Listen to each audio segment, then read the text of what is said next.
really important that we begin to change the mindset of young people to know that your vote counts. They don't understand that the legislative arm of government is actually a co-equal arm of government. We have an incredible amount of potential.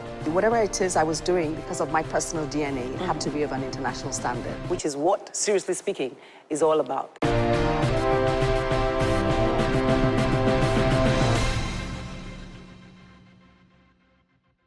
Hello there, this is Seriously Speaking. On set with me today, I have 3 people. 2 of them are PR gurus, and one is a celebrity who, in recent times, did good for somebody that turned out to be a PR fiasco.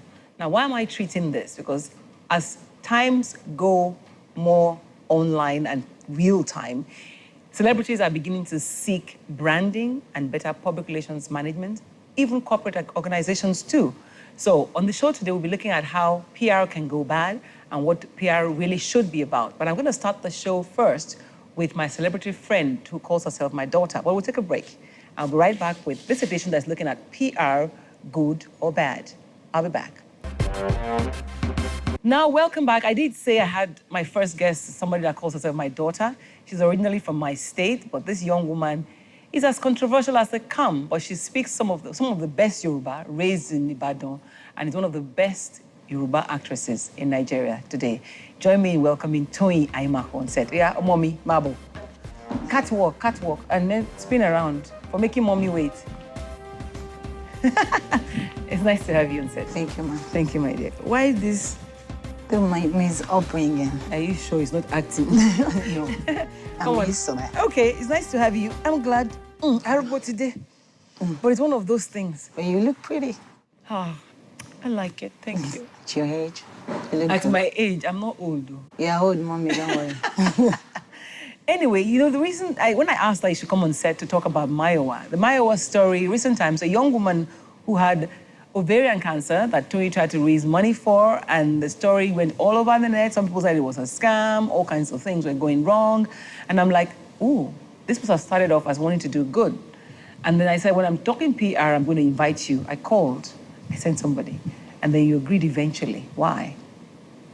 To come? Yes. Yeah, because my PR team asked me to come. So I have to listen to them.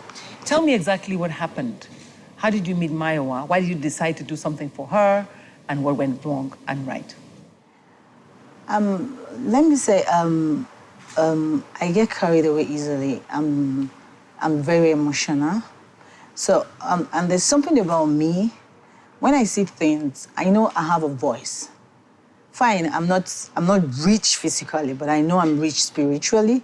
And I know I can talk to people. People want to listen to me. So I think, okay, I can use my voice. Even if I don't have money, I don't have material things, but I can use my voice. And okay, yes, I can always stand for the youth and like, okay, this is it. I can use my pressing. There's nowhere I'm going to. So I saw it was everywhere on the internet. So someone sent me a DM and said, oh, Auntie Toyin, this lady, she's your very huge fan. Yes, that she's my friend. I was like, for real? She said, yes, that she has cancer and they needed money to fly her blood. I said, okay. It was a DM on my Instagram. I said, okay, can you send me a number? Let me talk to her. That was on a Sunday evening. So I called. Someone picked up a phone. I said, can I talk to Mayowa? I was like, who's speaking? I said, my name is Toyin Aimakhu. I said, oh, Olden. So he immediately said, who's speaking? I said to him, she started screaming, oh my God. She was crying. So I was like, are you okay? Where? You said she's at home. I said, why are you at home? It's like, oh my God, I said, you need money. You want us? Okay. I think it was on a Sunday. It was on a Sunday. I said, okay, I can't come and see you today because I have to go for Sheila's show. That I'm going to come tomorrow morning. I'm coming to see you. That don't worry. So you saw her physically? Yes, I went to meet her. I didn't see her on that Sunday. I spoke to her on phone. So after she called me later. She was like, she wanted to hear my voice. I was carried away. To be sure it's real. I was carried away. So I started calling her like every 2 hours. Are you okay? I'm at the show, blah, blah, blah. You know, it gave me so much joy because I can see her voice. She's happy. You know, I'm always very happy when I make people happy, you know. So I went to the hospital. On Monday, I called her, okay, can you send you outside? Yet? Okay, but before then, can I talk to someone? Can you send me an email of all You need. your soft? I want to know what is actually wrong with you, the stuff, so I can send it to some people. So they sent me an email. So I read it. I was like, okay, let's see how it goes. There's something about me, I believe. I'm always... You didn't even investigate. Yeah, I was carried away. A lot of people did not see Mayowa. They only saw her on Instagram, they saw a picture. So if you see her, you might actually be in my shoes. So on Monday, so when I called her, she was like, she's aloof now. I said, okay, I'm coming. When I got there, I ran out. I was carried away.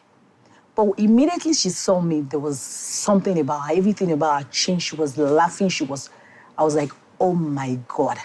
So I felt like a mini God to her.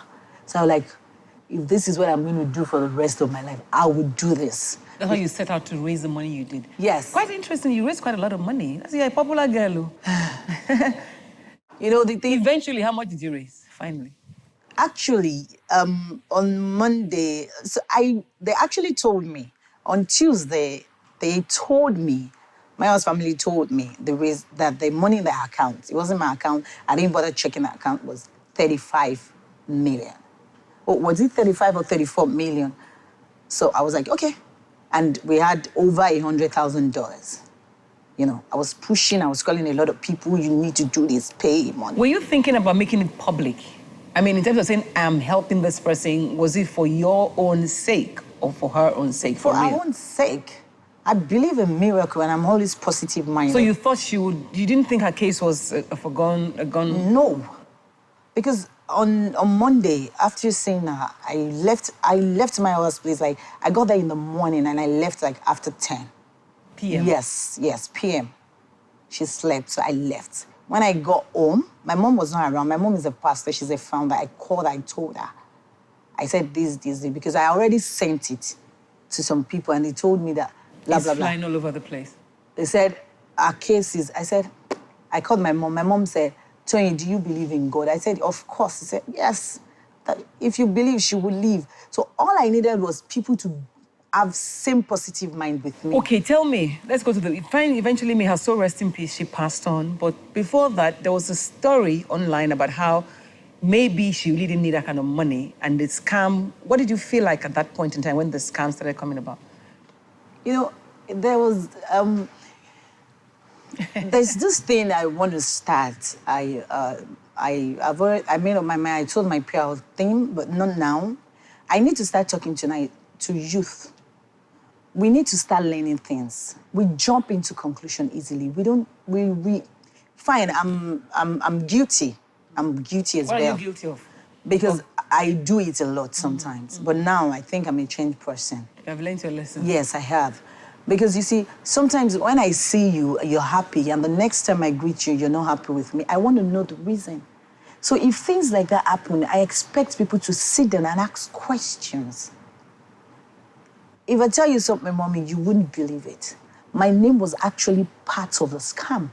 They said myself, Toyin, Aimakhu, and Mayowa's family wanted to scam the public. Yes, that's the story. That's why you kept quiet. I kept quiet, so I had to go back to the hospital. They wanted to take her. I said, where are you taking her? Our family, they were like, they wanted privacy. I said, you cannot get privacy. You came out to ask funds from. It is not possible. So that was how it all started. I left, and they said they were going to disgrace me. They were going to record me, everything. I said, okay, it's better, because I remember something. There's this quote I always... If you want to be great, you have to be willing to be hated, to be mocked, and to be misunderstood. So I said, okay, let's go. And I went back. They pick up the cameras. I said, okay, let me help you. I removed my wig, used the face cap, so that I would look very ugly. I said, okay, go on, record. Show everybody what I am like. Show everybody. But fortunately, it was the video that actually vindicated me, because they said a lot of things. I was drunk. I've never taken alcohol in my entire life. So how did your brand manage that? What did that do to you? Because you kept quiet after a while and said you're not going to comment on this anymore. My PR team, I can't say they are my first family. Now they are like my second family. Now you know the importance of this PR. Oh my God, it's very important. it is very, very important. It has really helped my brand. And I'm sure if I'd carried them along, I wouldn't make such mistake.